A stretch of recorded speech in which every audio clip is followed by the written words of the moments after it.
Welcome back to our live and rolling coverage on the Maharashtra and the BMC elections. And what we can tell you is that the BJP is emerging as the dominant force, even though the Thackerays' emotive legacy seemed to have worked for them, at least in Mumbai. It's not been an easy walkover as far as the Bharatiya Janata Party is concerned. But let's also, on that note, break down the numbers for you. In fact, remember, the 114 is the magic figure, as has been in fact informed to you earlier as well. What you can see is that the BJP is currently leading at 75. In fact, it's reached at 106 in total if you were also to factor in the Shiv Sena Eknath Shinde faction numbers. 31 is what they've got.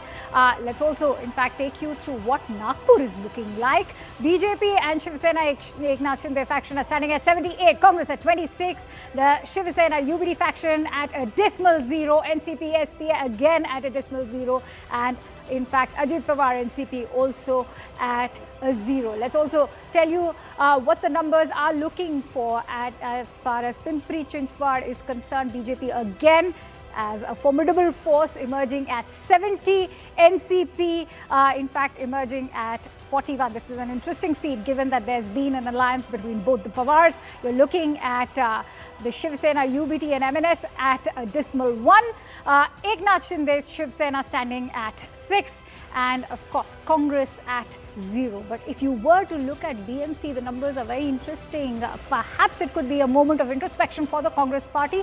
Let's now break down what Navi Mumbai is looking like. BJP standing at a strong 63, Shiv Sena at 29, and the Shiv Sena UBT and MNS at 0.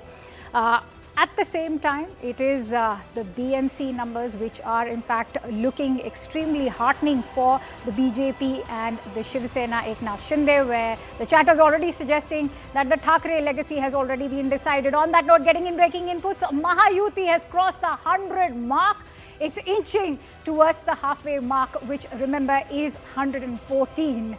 Just another 14 to go and it should be to its victory mark. So the big breaking input coming in that Mahayuti has crossed 100, and this is going to be the big talking point now for us. On that note, let me take that forward with my guests. I'm joined in by Varun Singh, who's a political analyst, continues to stay with us. Rajalaxmi Joshi, another political analyst. Mr. Akhil Swami, also joined in by Jayant Menkar, who's a journalist. Let's take this forward with Varun. Varun, I know you already maintained how there can be no halfway mark over here, but what are the numbers speak for you, especially when it comes to the people of Mumbai? They've now clearly decided that it's going to be a triple engine ki sarkar. See, to be very honest, I would request everyone to wait for one more hour. The numbers would be very clear by then. But right now, whatever the numbers are coming in, the BJP and Shiv Sena has crossed 100 mark, and which itself is sort of commendable, but not surprising, because BJP was already at 82 in 2017, and the United Shiv Sena was at 84. So even if, I would say that as expected, Eknath Shinde hasn't performed very well in Mumbai, though he's performing good in Thane, KDMC, and other regions. And that was expected. Not in Mumbai. No, not exactly expected. Why not in Thane? No, in Thane they are doing very good. No, I'm saying here. So that's what I'm saying. Mumbai, that was on expected lines, right? Yeah, those were on expected lines. But in Mumbai, I was expecting at least the Shiv Sena Eknath Shinde faction to dent some seats of UBT, but which hasn't happened. And that is a bit sort of awakening, because this is for the first time, it goes many of the time, many of the corporators who used to contest elections would say that from the higher authorities in the earlier Sena, there would be no money that would come in. But this was the first time Eknath Shinde was sending out money to the candidates to campaign. His party was sending out money, and yet they are not able to win these elections at expected rate, is what is disappointing. That's a very interesting point you've made. I want to quickly take that forward with Rajalaxmi as well. So Rajalaxmi, till yesterday, opposition and analysts with leanings for, say, the Congress party and the opposition parties were harping on this point that, BJP was ensuring that their wards would receive funds.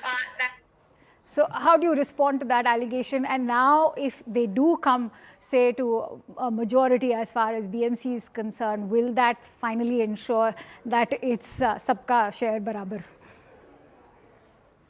Yes, that is exactly what is expected. Devendra Fadnavis ji has always been talking about, how he's like I told you earlier that he will take everybody along. So they have always been talking about inclusive development. So they have not been talking about keeping somebody out, or that thing about how the funds will reach everybody, every ward. So that is something that is has always been emphasized upon. So now this thing about why certain areas, it's not as if they have not dented the UBT. That dent definitely is there, but then it's not like a complete walkover. So there is a difference in that. So this thing about, like I was saying, there are again some narratives which have definitely not been perhaps countered as aggressively as they should have been, because they probably dented it. Like I told you about taking Mumbai away from Maharashtra, which is a very sentimental issue for Mumbaikars, obviously, for the Marathi people. So this, there are certain other aspects there. Now again, MNS may have helped UBT in consolidating some votes in those areas like in Worli, etc., where perhaps they were losing votes earlier, but now they are not. But then MNS has not really gained much from this alliance as such. And you can see that there is a consistent decline there. But now at the same time, if you see that the BJP has been consistently, or has improved upon the performance. And even Mr. Eknath Shinde, Mumbai was never his stronghold. Thane was his stronghold. He was the person who was completely in charge of Thane. Now here, for him to be able to do this kind of a performance in Mumbai, I think that is a commendable feat in itself. Okay, Jaya So Penkar, would you like to weigh definitely in on the point that Rajalaxmi has just now shared? The BJP is maintaining that it is the Marathi, the Mahila and the Modi factor that have worked for them this time around. Would you like to share your thoughts? Yeah, the third one is more important. The Modi factor, you know how in it before assembly, they in a way virtually distributed the largesses of 1,500 rupees to all the women in Maharashtra, and the figure given in even in Maharashtra Legislative Assembly says 450 crore. 450 crore rupees were given to the women who did not deserve. Is it not the bribe? The impact that we got in Vidhan Sabha, we know how the impact came. So government, so BJP or the Eknath Shinde government at that time virtually gave this bribe from the coffers of government to the tune of 450 crore to those women who didn't deserve. And this is the answer given in the Maharashtra Legislative Assembly. So, yes, Modi factor, Hindutva factor, women factor, and the most important factor is Uddhav Thackeray was ruling for the last 25 years. So Varun Singh, how do you weigh in on that point that he's making, that the Ladli Behna was bribed? To be very surprised, I don't know whether you can call it a bribe or whatever, but every political party does it. Before the Lok I'll Sabha come to you, election and Rajalaxmi.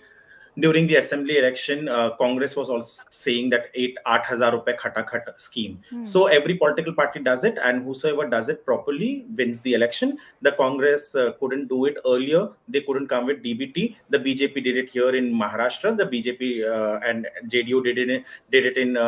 Bihar, they won it. So, and saying undeserving to women, I don't know what exactly he means to, or anyone means to say about that. But a simple factor I would like to, I would like to tell you that in Mumbai right now, what we are seeing is, I wouldn't say a clean sweep, but the BMC was very crucial for the existence of Uddhav Thackeray. And that is the reason, if you see the facts and data, he didn't step out of Mumbai. He just held two more rallies, one in Thane and one in Nasik, but constantly focused on BMC because BMC is the cash cow. BMC is that organization that gave the money to the Shiv Sena so that it existed. Right now, it would be an existential crisis for UBT to maintain, because if he doesn't have much say in the BMC, BMC.